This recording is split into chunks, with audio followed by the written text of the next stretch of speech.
Hey guys, tonight we are going straight into the heart of London. Not the shining city you imagine, but the dark stones of the Tower of London, where walls still echo with screams. Behind its postcard facade lies one of the bloodiest chapters of European history.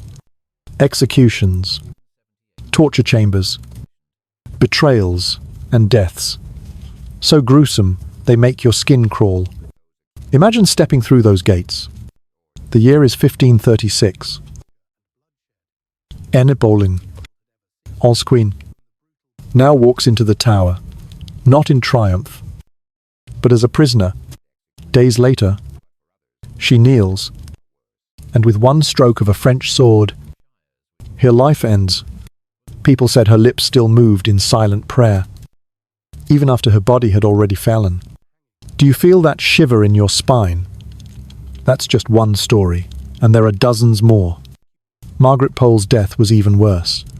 The executioner hacked at her again and again, 11 times, before her suffering stopped. It was less a ritual of justice than a nightmare no one could forget. And it wasn't only royals. Common prisoners felt the full cruelty of the tower.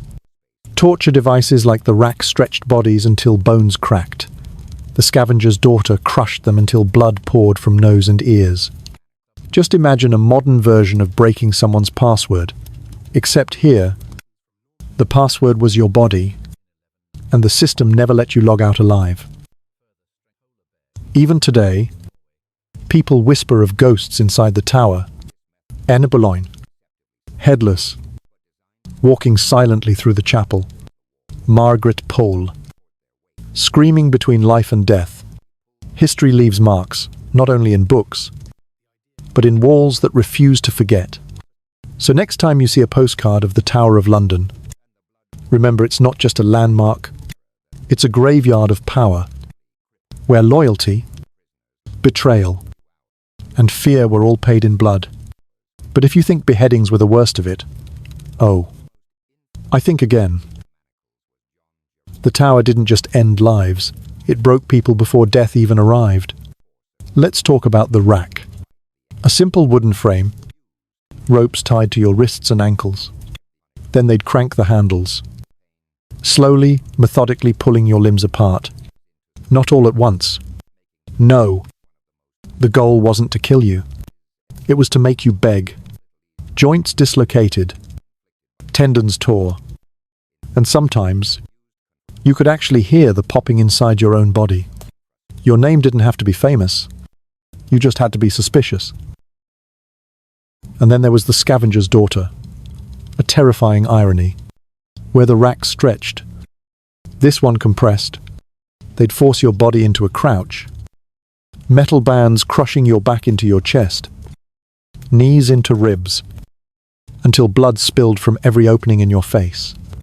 The tower had creativity, the kind that only tyrants and torturers could admire. Even the methods of execution evolved into theatre. Take hanging, drawing, and quartering. It sounds like a medieval riddle.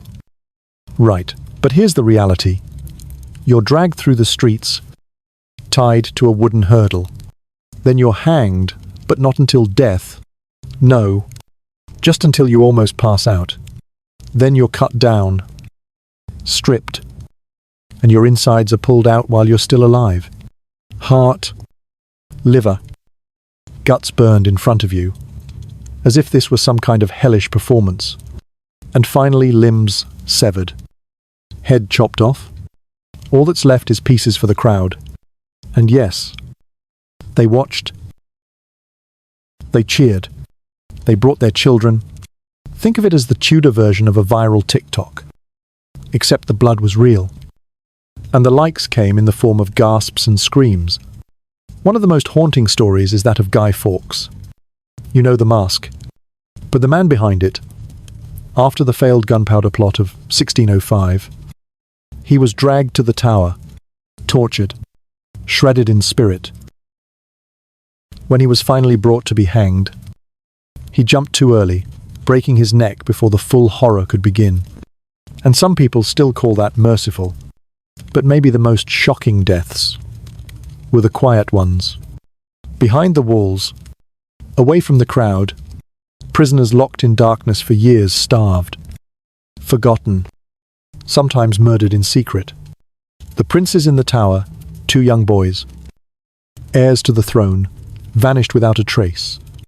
Bones were found centuries later. Were they smothered, poisoned? No one knows. But their silence echoes louder than any scream. Even the tower's architecture tells stories. The Bloody Tower, Traitor's Gate, the Salt Tower. These aren't names made up for tourists. They were earned in blood, in screams, and in secrets. And the scariest part, it didn't end in the Middle Ages. The tower still held prisoners into the 20th century. World War spies, enemies of the crown, people executed by firing squad in the same place where kings once watched beheadings. It's easy to think of the tower as a museum now, a place for field trips and souvenirs. But if you listen closely enough, past the sound of footsteps and cameras, maybe, just maybe, you'll hear the whispers of those who never made it out. The execution of Lady Jane Grey, the child queen who died on the scaffold. Imagine waking up one morning and finding out you're queen. Not because you wanted it, not because you fought for it, but because powerful men decided you should wear the crown. That's how it began for Lady Jane Grey. And just 9 days later, it would all come crashing down. She wasn't a warrior. She wasn't a politician. She was 16 years old. Let's go back to the beginning. Jane wasn't born to rule. She was born into a noble family. Smart, deeply educated, fluent in Latin, Greek, even Hebrew. She was raised in strict Protestant belief and taught to revere God and the reformist ideals reshaping England under Edward VI. But none of this prepared her for the Game of Thrones she was thrown into. When Edward VI was dying in the summer of 1553, he and his advisors wanted to prevent his Catholic half-sister Mary from taking the throne, so they rewrote the succession plan. They chose Jane. She had royal blood, a great-granddaughter of Henry VII, and more importantly, she was Protestant. To them, she was perfect. Obedient, young, moldable. Jane didn't want it. According to several accounts, she wept, protested, even collapsed when told she would be queen. But her parents, her husband, Guildford Dudley, and his father, the ambitious Duke of Northumberland, pushed her forward. And so, on July 10th, 1553, Jane was proclaimed Queen of England. 9 days later, she was in the Tower, not as a guest, not as a monarch, but as a prisoner. Mary Tudor had rallied support. The people backed her. Even some of Jane's own supporters abandoned ship. By July 19th, Mary entered London in triumph. Jane was imprisoned in the Tower, in the very royal apartments prepared for her coronation.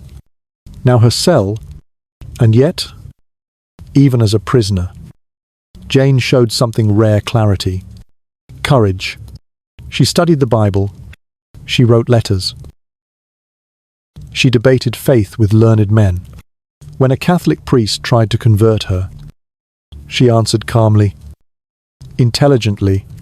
She wasn't hysterical. She wasn't broken. She was, by all accounts, a girl with a spine of steel hidden in a fragile frame. At first, Mary seemed merciful. She didn't want to kill Jane. She wanted to restore order, not create martyrs. But everything changed in February 1554. Jane's father took part in Wyatt's rebellion, an uprising against Mary's plan to marry Philip of Spain. That sealed Jane's fate. Mary could no longer afford to let her live. The execution was set for February 12th. The morning was bitterly cold. Jane wore a black gown, trimmed in white, her face pale, her hands trembling slightly as she walked from her lodgings to the execution site on Tower Green. Not Tower Hill, where most executions were held, but within the tower walls. A private scaffold, a sign of her royal blood. The crowd was small. Officials, witnesses, guards, and her executioner, waiting beside the block. Axe in hand, Jane climbed the steps. She spoke clearly, calmly. "Good people," she said, "I am come hither to die, and by a law I am condemned to the same." She admitted she had committed no treason, but accepted the law. Then, in a final act of defiance and faith, she declared, "I do look to be saved by no other means, but by the mercy of God in the blood of his only Son, Jesus Christ." She handed her gloves and prayer book to her maid. She knelt. The executioner stepped forward to help her find the block, and then a moment of confusion. Jane, now blindfolded, reached out, but couldn't find it. Her hands brushed the air. "What shall I do?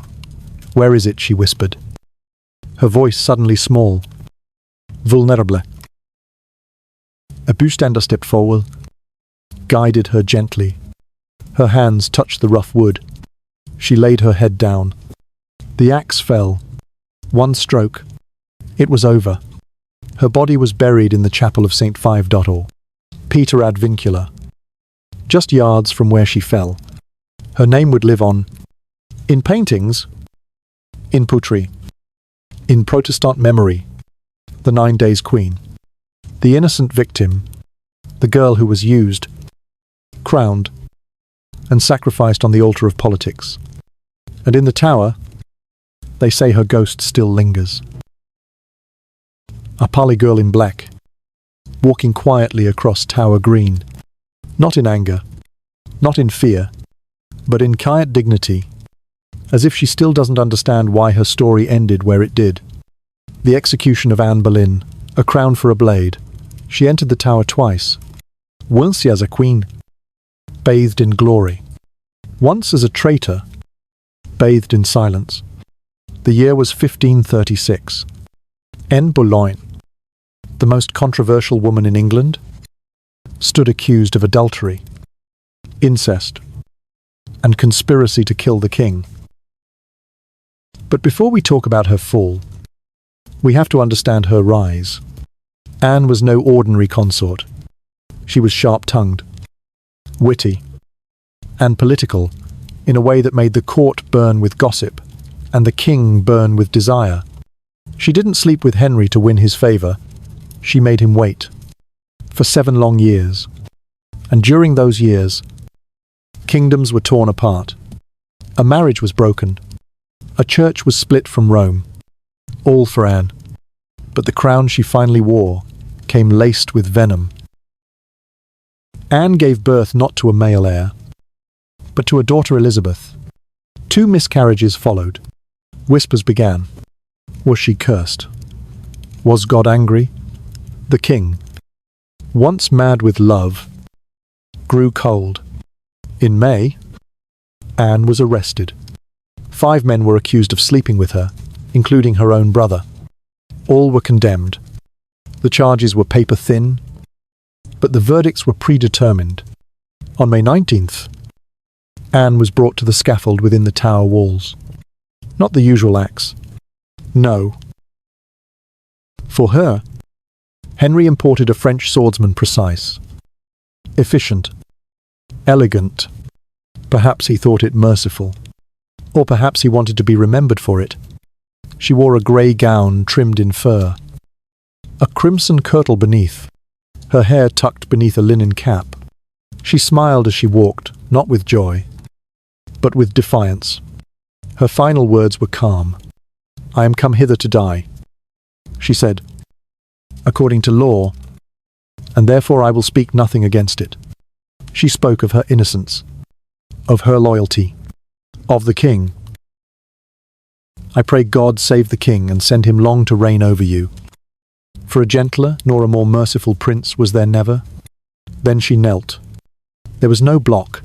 She knelt upright, blindfolded.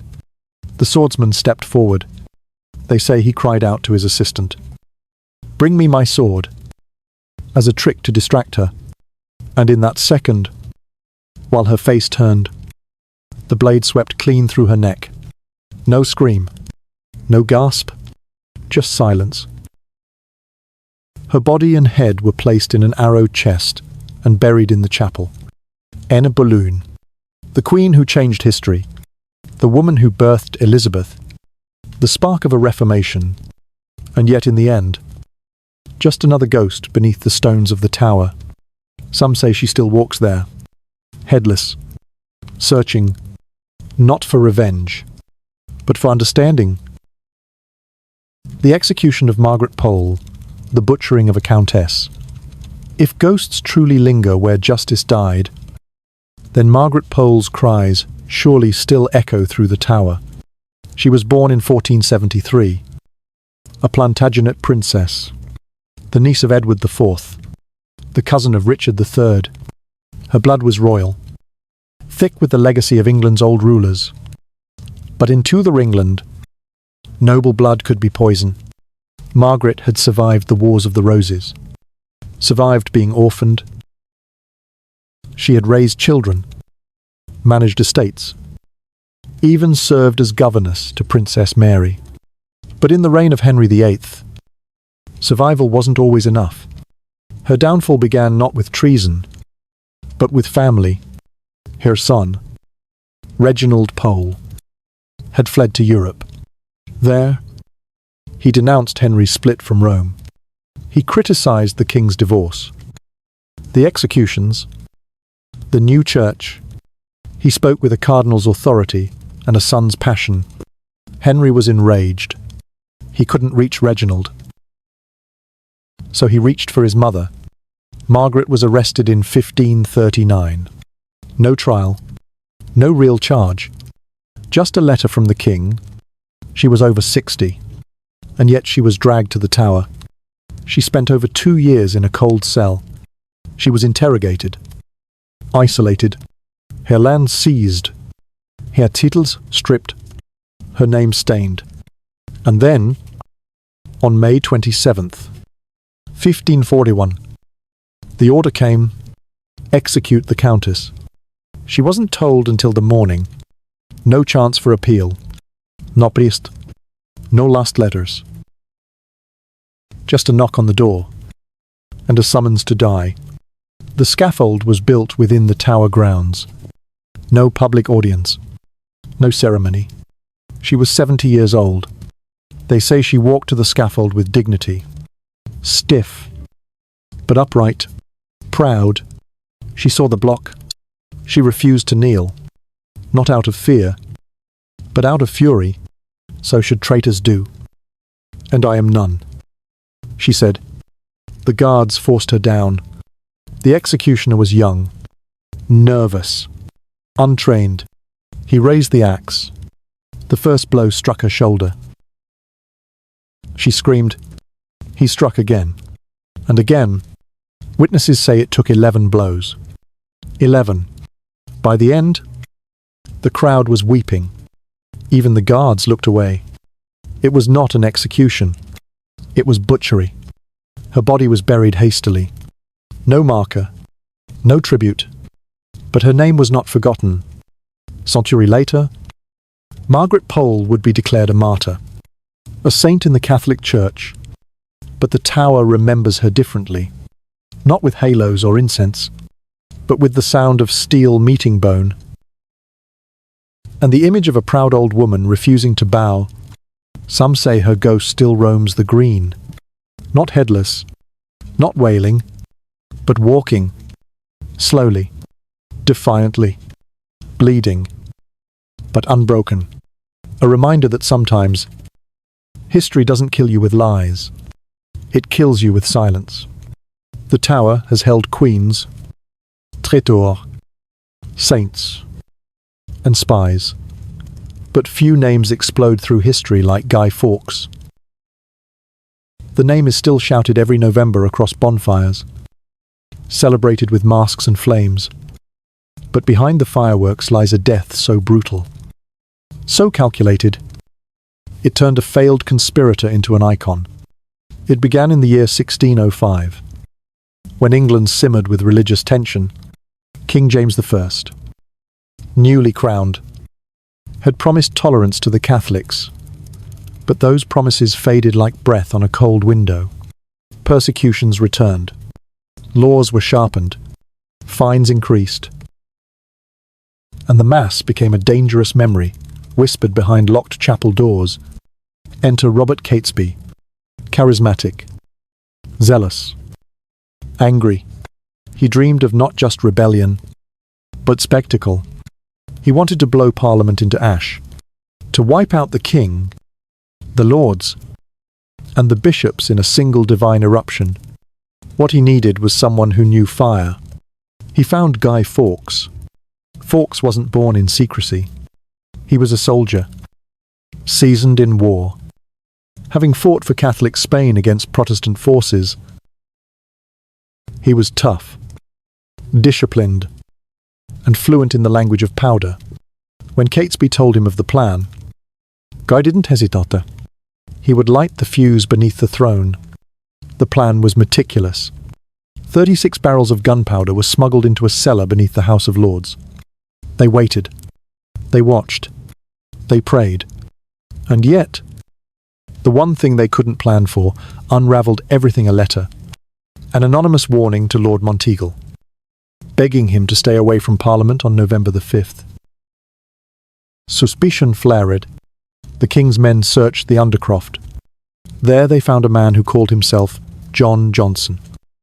Surrounded by firewood, beneath it barrels, it was Guy Fawkes. He was taken to the Tower that night, defiant, silent. When asked why he intended to blow up Parliament, he replied that it was to blow you Scotch beggars back to your native mountains. He didn't flinch. He didn't beg, but his silence only brought him pain. King James authorized torture. At first, they used persuasion, chains, darkness, deprivation. But when the silence held, they moved to the rack. His wrists and ankles were tied with rope, then slowly pulled apart. Inch by inch, muscles screamed, joints tore, bones groaned. The human body was never built for such stretching.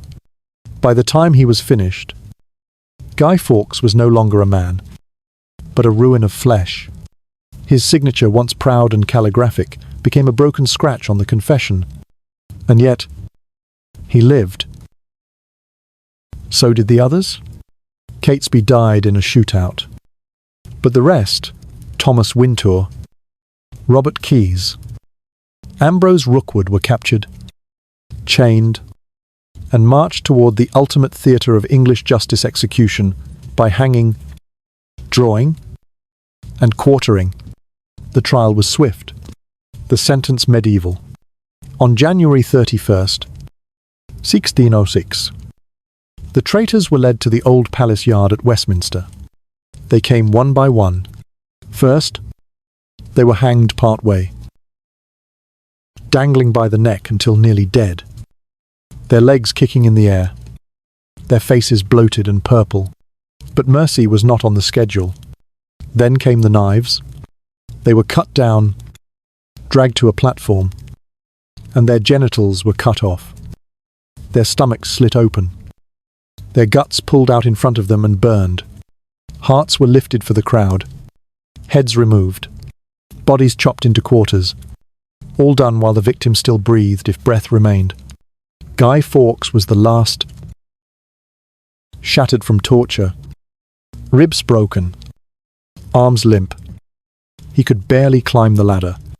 As the noose was placed around his neck, some say he muttered a prayer. Others say he cursed. Then, just before the rope tightened, he leapt. His neck snapped instantly.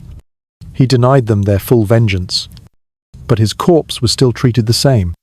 His body was quartered, his remains sent to the four corners of the kingdom as a warning. But Guy Fawkes was no warning. He became a myth. November 5th. They burn him in effigy. Children chant his name. His mask became a symbol of protest across the world. But the real Fawkes' bones cracked, muscles torn, eyes hollowed by torment, died not as a rebel in flames, but as a ghost left hanging in the wind. The tower remembers his silence, and maybe, if you walk its stones in the dead of night, you might hear it again, the whisper of rope, the creak of wood, and the hiss of a fuse that never caught fire. The execution of Sir Thomas More, a martyr of conscience.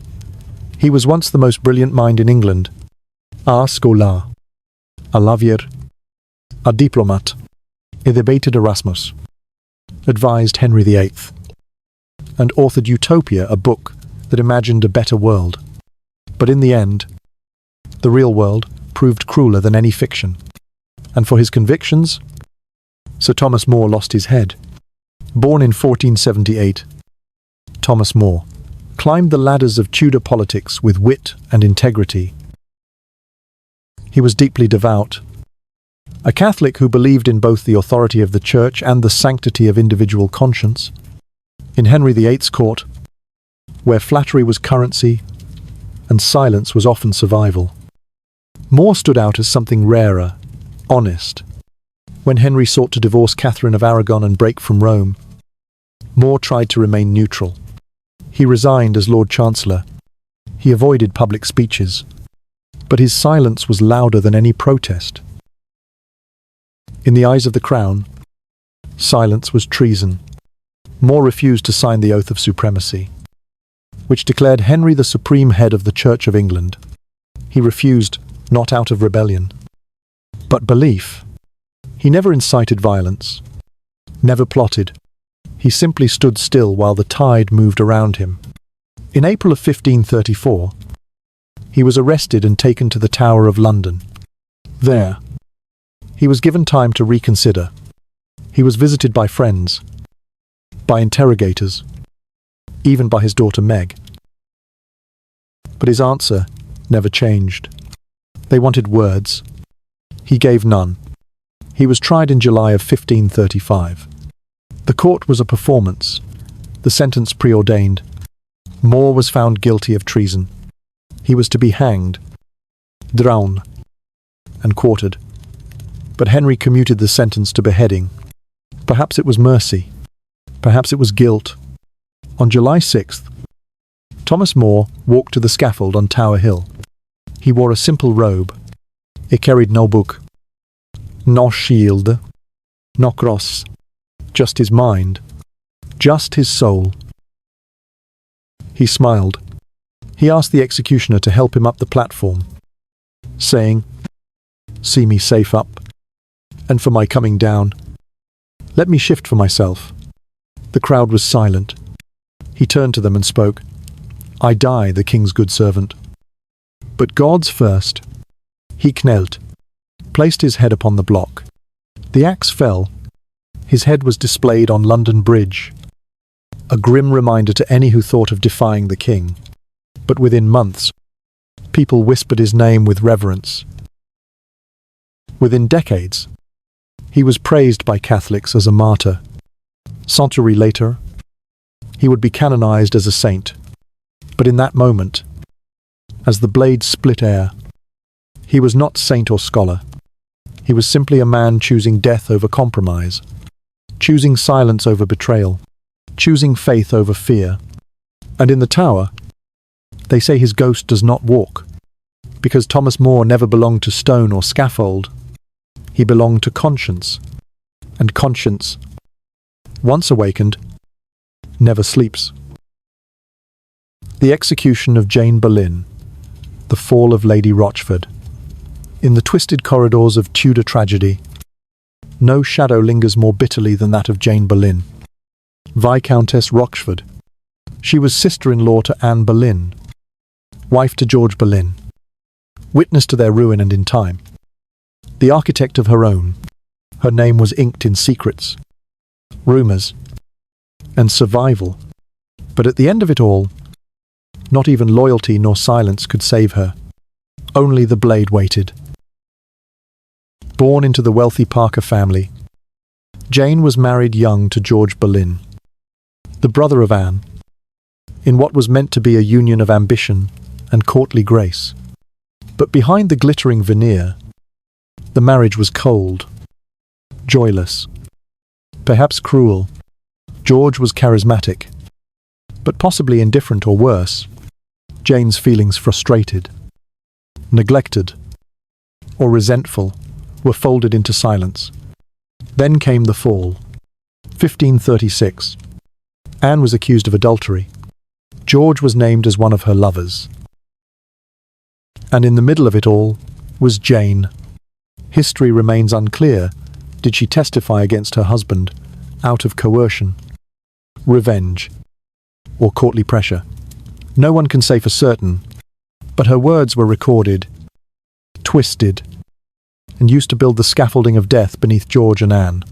She survived. That was her curse. The court did not forget her. She lived in the shadow of the axe, served 4 queens, watched the court shift like sand. And then, in the year 1541, she was caught again, this time in a plot so foolish it could only have been born in love or madness.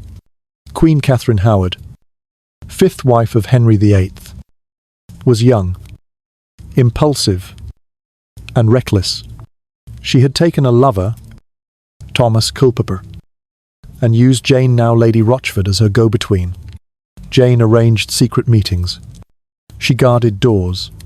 She took messages, perhaps out of fear, perhaps out of loyalty to another queen, perhaps because, in a world ruled by men and daggers, she simply had no choice. But when the affair was uncovered, the court turned cold. Catherine was doomed. Culpeper was tortured. And Jane, once again, was dragged into the storm. By then, Jane had begun to unravel. She was imprisoned in the tower and broke under the weight of guilt and dread. Her mind slipped. She spoke to shadows, refused food, raved. By the winter of 1541, she was declared insane. According to English law, the insane could not be executed, but Henry VIII changed the law. Specifically for her, he decreed that even the mad could face the axe if the crime was treason. And so, on February 13th, 1542, Jane Boleyn was led from her cell to the scaffold. It was a grim morning, cold, grey. Catherine Howard was to be executed that day as well. 2 women, 2 victims, 2 scapegoats. Jane wore a plain gown, her face pale, but her steps measured. They said she regained her senses before the end, that she walked with dignity, that she accepted death as the only end left to her. She gave a brief speech, asked for God's mercy, confessed her sins, not treason, but the treasons of a life twisted by survival. She knelt beside Catherine. The axe fell twice that morning. 2 heads, 2 women used, discarded, and buried in the chapel of St. Peter ad Vincula. And now, when the tower fog thickens near the green, some say they've seen a woman in grey lace, pacing endlessly, not crying, not screaming, just pacing, as if still trying to undo the knot she tied in her own fate. Jane Boleyn, Lady Rochford, the woman who survived too long. In the early days of Henry VIII's reign, when the air still smelled of tournaments and pageantry, there walked a man whose bloodline could rival the king's, whose ambition stirred the court, and whose downfall would paint the tower in another coat of quiet dread. His name was Edward Stafford, 3rd, Duke of Buckingham Royal by birth, doomed by power. Born in the year 1478, Edward was descended directly from King Edward III. His mother was Margaret Beaufort, not the king's mother, but of the same dangerous, powerful bloodline. His father had been executed by Richard III, and Edward inherited the title of Duke as a boy. Under the Tudors, He grew into a towering figure, literally and politically. By the time young Henry VIII took the throne, Stafford was among the highest-ranked nobles in England. Rich, charismatic, popular, and that was the problem. Tudor kings were not generous with rivals.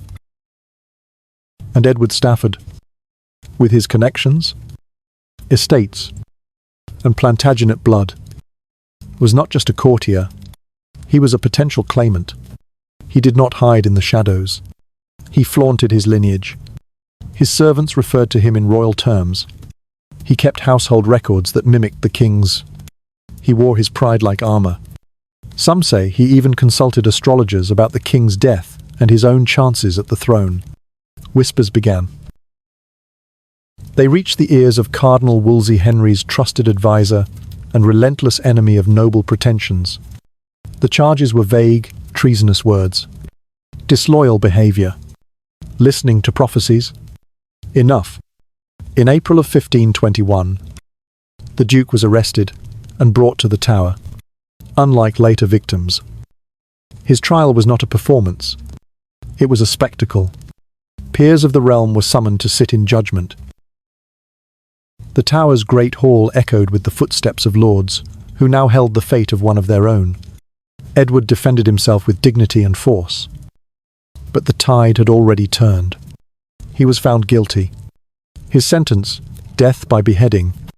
On May 17th, 1521, Edward Stafford was led to Tower Hill. He wore black. The crowd that gathered was immense. Nobles, merchants, commoners drawn to the fall of a man who once seemed too powerful to fall. He mounted the scaffold with grace. He addressed the crowd. I have offended the king's grace through my negligence, and am therefore justly condemned. No screams, no accusations, just calm submission. He knelt. The axe fell, cleanly. One stroke. The crowd was silent. His head was displayed for a time, then buried. His estate seized. His family disgraced. But the echo lingered. Edward Stafford was the last Duke of Buckingham ever created in England. The title was tainted. Too close to the crown. Too easy to bleed. And in the Tower, his name is rarely spoken aloud. But sometimes, in the great hall where he once defended himself, the torches flicker for no reason. The stones seem colder, as if they remember the moment power turned to silence. Edward Stafford, the Duke who looked too much like a king. It's a death more often whispered than shouted, buried between myth and monarchy. A tale so strange, it sounds like legend.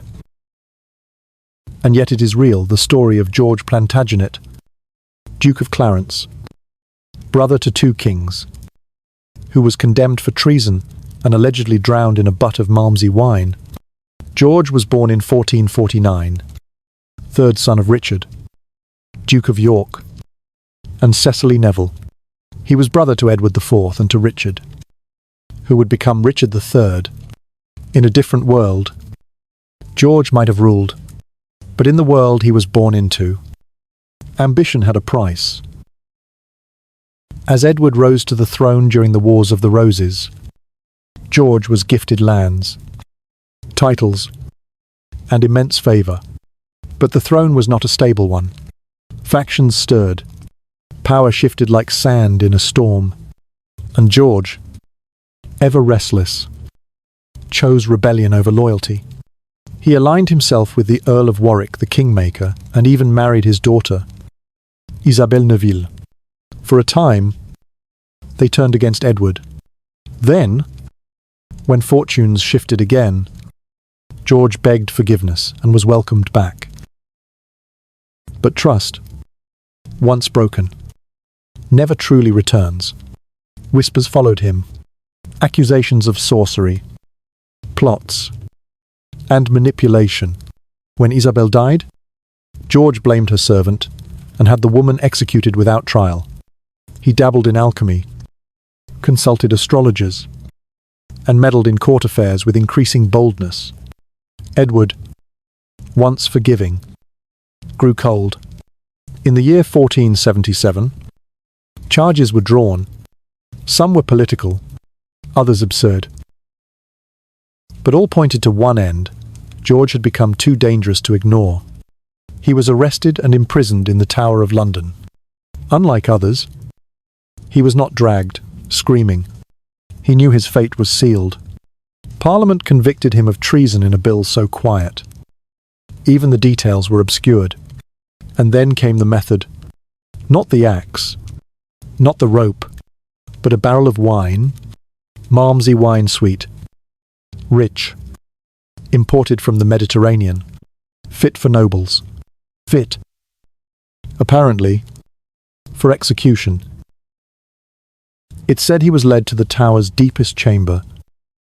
No sunlight, just stone, just shadows. The barrel waited. Some say he was already drunk. Others say he knelt in prayer. But all accounts agree he was lowered in, head first, drowned in wine, whether for mercy, mockery, or message. It was a death like no other, and fitting, perhaps, for a man whose life had been soaked in excess. George Plantagenet was buried in Tewkesbury Abbey beside his wife. His children were allowed to live, but his legacy became legend. Even Shakespeare couldn't resist. And now, when the tower falls silent and the torches flicker low, some say the scent of wine sometimes rises from the old stone, as if history itself is exhaling its strangest truth. The Duke who drowned in a barrel. She walked into history, with her eyes wide open and her spine unbowed. In a time when women were to be silent, obedient, and invisible, Anne Aschef wrote, preached, debated, and in the end, paid for every word with fire. Born in the year 1521 into a noble Lincolnshire family, Anne was raised in a world torn by religious upheaval. England under Henry VIII was a place of shifting faiths and lethal doctrine. First Catholic, then Protestant, then something in between. To say the wrong thing or worship the wrong way was to gamble with your life. Anne was married off to a Catholic man, Thomas Kyme, but she never accepted his faith. She believed in justification by faith alone. In reading the Bible herself, in speaking out, when she refused to live as a silent wife, she was cast out. She went to London, and there she began to speak. She preached in public, debated with priests, distributed banned literature. She was bold, articulate, relentless, and very quickly, she became a problem. She was arrested in 1545 for distributing Protestant texts, interrogated, released, and warned, but she would not stop. She believed God's truth was worth any price. The second arrest came a year later. This time, they wanted more than her silence. They wanted names. The authorities suspected that members of Queen Catherine Parr's circle, perhaps even the Queen herself, shared Anne's beliefs. They wanted evidence. Anne refused, and so they tortured her. She became the only woman known to be racked in the Tower of London. The rack, a device of wood, rope, and cruelty. Her ankles and wrists were bound and pulled in opposite directions. Bones dislocated, muscles torn, flesh stretched until it screamed. Her body was ruined, but her mind never broke. Even as her joints cracked and her frame twisted unnaturally, Anne Askew gave no names. When the lieutenant of the tower begged to stop, the order to continue came from above. Sir Richard Rich and Chancellor Thomas Wriothesley, men of politics, not pain, turned the handles themselves. She was left paralyzed, unable to walk, carried on a chair to her sentencing. Her crime heresy, her punishment death by fire. On July 16th, 1546, Anne was brought to Smithfield, carried on a chair, her body broken, but her gaze sharp. She was tied to the stake with 3 others clergy. Male reformers. But it was Anne the crowd watched. Bundles of dry wood were stacked at her feet. A bag of gunpowder was tied around her neck for mercy. They claimed, to hasten the end. She prayed. The fire was lit. It spread fast. Heat surged. Flames climbed. Her dress caught. Then her hair. Then her skin. She did not scream. Only the gunpowder ended her agony. A flash. Then smoke. Silence. Anne Askew died without betraying anyone. Her writings survived. Her voice, smuggled out of prison, became one of the first female-authored theological texts in English history. She had no tomb, no monument, only ashes. And yet, in the cracked stones of the tower, in the burnt earth of Smithfield, something of her still lingers.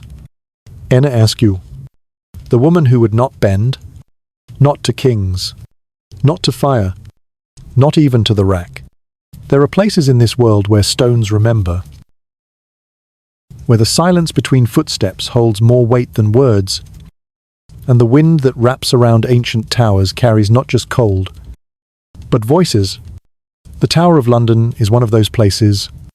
For centuries, it stood not only as a fortress, but as a theatre of power, a courtroom without mercy, a graveyard with no names.